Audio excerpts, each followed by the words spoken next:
Hello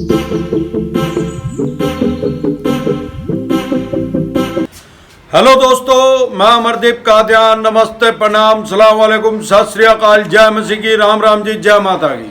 दोस्तों, आपका स्वागत है मेरे यूट्यूब चैनल डिसेंट एडवाइस में।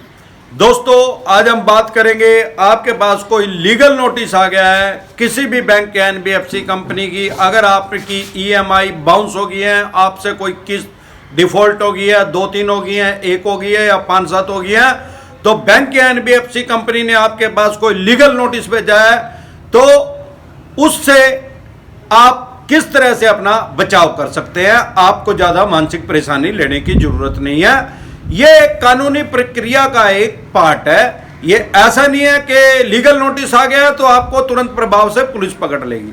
मेरे पास बहुत से मैसेज आ रहे हैं, बहुत से फोन भी कॉल भी आ रहे हैं मेरे पास, क्योंकि बैंक के एनबीएफसी कंपनियों ने आज की डेट में, जैसे कोरोना काल की वजह से करोड़ों आदमियों का बिजनेस, व्यापार, काम धंधा लगभग ठप हो चुका है, जिसका चल रहा है 20-30-40-50% से ज्यादा किसी आदमी का नहीं चल रहा है। करोड़ों आदमियों की जॉब चली गई है, जिनकी जॉब है वो भी 30-40-50% सैलरी पे काम कर रहे हैं।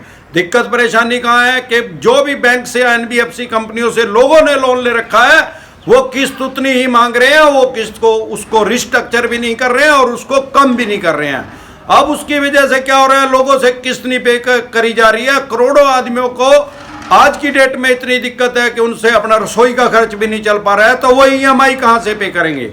अब जब उनके पास लीगल नोटिस आता है तो वो साइकोलॉजिकल एक फैक्ट एक ऐसा आता है कि वो मानसिक दबाव में चले जाते हैं। वो ये सोचते हैं कि अब मुझे कोर्ट कचहरी के चक्कर लगाने पड़ेंगे, मुझे जेल में जाना पड़ेगा या मुझे पुलिस पकड़ लेगी।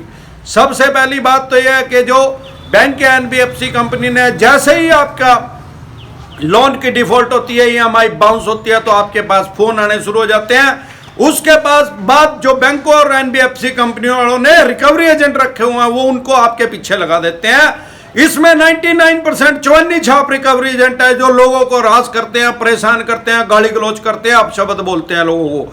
यहां तक भी कहते हैं कि पुलिस में हम आपका पर्चा दर्ज करवा देंगे, पुलिस पकड़ के ले जाएगी, जेल हो जाएगी। जेल हो सकती है, पर वो मान्य कोर्ट के द्वारा होती है। 138 नेगोशिएबल एक्ट के तहत 2 साल की जेल हो सकती है। उस विषय पे मैं ऑलरेडी एक वीडियो बना चुका हूं। बट ऐसा नहीं है कि वो तुरंत प्रभाव से आपकी जेल कर देंगे, और यह जरूरी भी नहीं है कि जेल ही होगी, उसमें जुर्माना भी हो सकता है।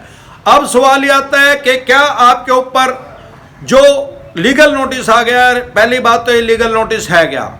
ये लीगल नोटिस एक ये है, ये एक किस्म से कानूनी धमकी दे रहे हैं वो बैंक के एनबीएफसी कंपनी वाले। उनके वकील के द्वारा ये लिखा जाता है।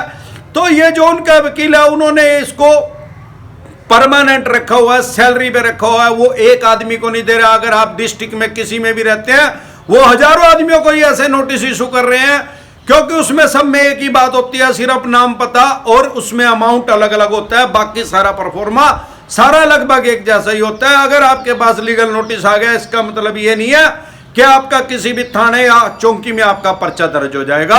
सिर्फ 2 कारण से आपका थाने या चौकी में पर्चा दर्ज हो सकता है। या तो आपने लोन लेते टाइम कोई फेक डॉक्यूमेंट्स उसमें इस्तेमाल किया हो, या फिर आप विलफुल डिफॉल्टर की श्रेणी में हो।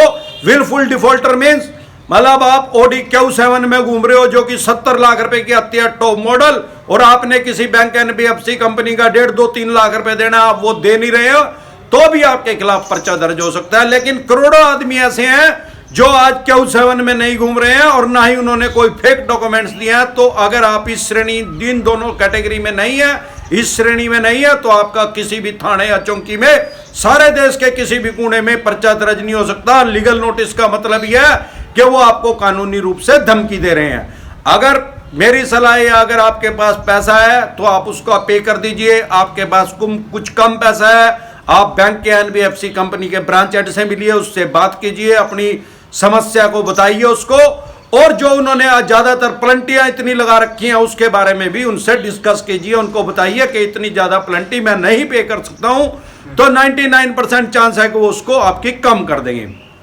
अब दिक्कत यह है, अगर आपके पास फिर भी एक बिल्कुल ही फाइनेंशियल स्थिति खराब है, आपकी आर्थिक स्थिति डावाडोल, आपके पास बिल्कुल भी किसी कीमत पे भी इनका पैसा देने का नहीं है, और फिर भी ये लीगल नोटिस भेज रहे हैं, तो इनका एक ही इलाज है, टिट फॉर टैट। जैसे को तैसा, अगर कोई ईंट मारे तो उसको पत्थर मारो, क्योंकि यहाँ कोई गांधी जी थोड़ी है यार, एक थप्पड़ मार रहा तो दूसरा भी गाल आके कर देंगे।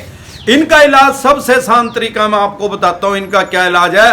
क्योंकि अगर आपने इनकी EMI डिफॉल्ट किया, पैसा नहीं दिया, तो आपने इनके साथ गलत किया है। लेकिन ये भी क्या कर रहे हैं NBFC कंपनी, तो मेरा देखने में आया 14 बार एक महीने में ECS लगा रहे हैं। इनके पास कोई राइट्स, कोई अधिकार नहीं है एक महीने में 14 बार ECS लगाने के।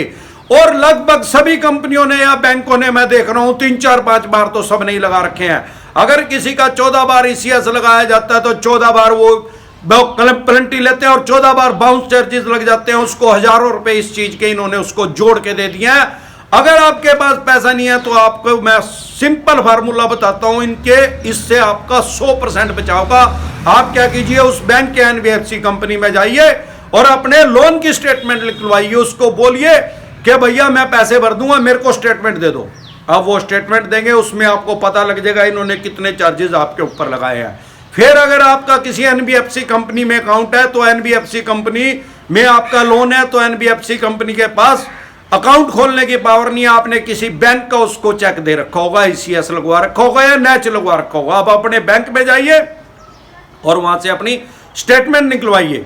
अब दोनों को आपस में मैच कीजिए। अब आपको पता लगेगा कि कितने बाउंस चार्जेस बैंक ने लिए और कितनी पेनल्टी NBFC कंपनी ने लगाई है या बैंक ने लगाई है। अब जब आपके ऊपर बहुत ज्यादा पेनल्टी NBFC बैंक की तरफ से लगी है और उसकी गलती के कारण ही बाउंस चार्जेस लगे हैं, मान लो आपके बाद ऊपर 4 बार बाउंस चार्जेस लगे हैं एक महीने में, तो वो NBFC कंपनी की गलती है, ना कि आपकी।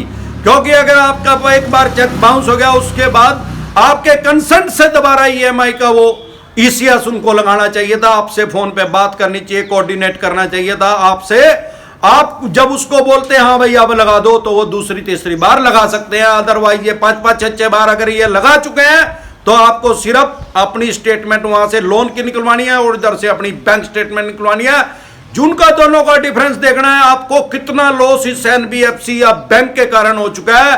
बस अब आपको क्या करना है, अब आपको कंज्यूमर कोर्ट में जाना है। पिछले साल कंज्यूमर प्रोटेक्शन एक्ट 2019 पास हो चुका है, जो कि ग्राहक के बहुत ज्यादा हित में है। उसके अकॉर्डिंग आप किसी भी डिस्ट्रिक्ट में 1 करोड़ रुपए तक का अगर आपका क्लेम है, 1 करोड़ तक का आपका डिस्प्यूट है, तो आप जिला उपभोक्ता अदालत में, डिस्ट्रिक्ट कंज्यूमर कोर्ट में अपना केस फाइल कर सकते हैं। पहले कम थी लेकिन अब बहुत ज्यादा हो गया। तो करोड़ों आदमी ऐसे हैं जिन्होंने करोड़ से कम का ही लोन ले रखा है। किसी ने 20-30 हजार का, किसी ने 5-7 लाख का, किसी ने 10-20 लाख का। करोड़ रुपए का लोन बहुत कम आदमियों ने ले रखा है। लाखों में भी उनकी संख्या नहीं होगी सारे देश में, अगर हम गिनती करें करोड़ों में उनकी संख्या नहीं है। तो आप कंज्यूमर कोर्ट में वो दोनों डॉक्यूमेंट्स लगा के, अपनी स्टेटमेंट लगा के इनके ऊपर एक केस कर दीजिए। कंपनसेशन का भी केस कीजिए, मुआवजे का भी केस कीजिए कि इन्होंने मुझे इतना लॉस किया, मुझे इतना हरास किया, मेरा इतना पैसा माननीय कोर्ट के द्वारा मुझे दिलाया जाए और इतना कंपनसेशन दिलाया जाए, इतना मुझे मुआवजा दिलाया जाए इनसे। और जैसे ही आप कोर्ट में जाएंगे 2-3 तारीखों में, क्योंकि वहां पे जो कंज्यूमर कोर्ट में बैठे हैं, जो मेरे देखने में आया, जो माननीय जज हैं, वो ज्यादातर सेशन जज रिटायर होने के बाद वहां पे लगे हुए हैं। वो बहुत ही समझदार और सुलझे हुए आदमी होते हैं। वो समझ जाते हैं कि इस बैंक के NBFC कंपनी ने इसको हरास किया है। तो 99% मेरे देखने में आया है, उस पे आपको स्टे मिल जाएगा। जब स्टे मिल जाएगा तो उसके बाद आपने उसकी कोई किस्त नहीं देनी उस बैंक की NBFC कंपनी की, जब तक उस कंज्यूमर कोर्ट का फाइनल डिसीजन नहीं आता। और 99% चांस है कि उसका आपके हक में ही आएगा। जो पेनल्टी आपकी लगी है वो भी बैंक के NBFC कंपनी वापसी देगी, जो आपके बाउंस चार्जेस लगे हैं वो भी उससे लीजिए और उसके बाद उससे मुआवजा भी अपना मांगिए। तो आज के लिए बस इतना ही। इनसे डरिए ना, बिल्कुल भी घबराइए ना। इस तरीके से आप काम कीजिए, आपकी 100% बचाव होगा। आज के लिए बस इतना ही। कल फिर मिलते हैं एक नए टॉपिक के साथ। तब तक के लिए आप मेरे चैनल पे अपना प्यार और आशीर्वाद बनाए रखें। वीडियो अच्छी लगी हो तो प्लीज लाइक करें, शेयर करें, सब्सक्राइब करें और बेल आइकन का बटन दबाना ना भूलें। नमस्कार।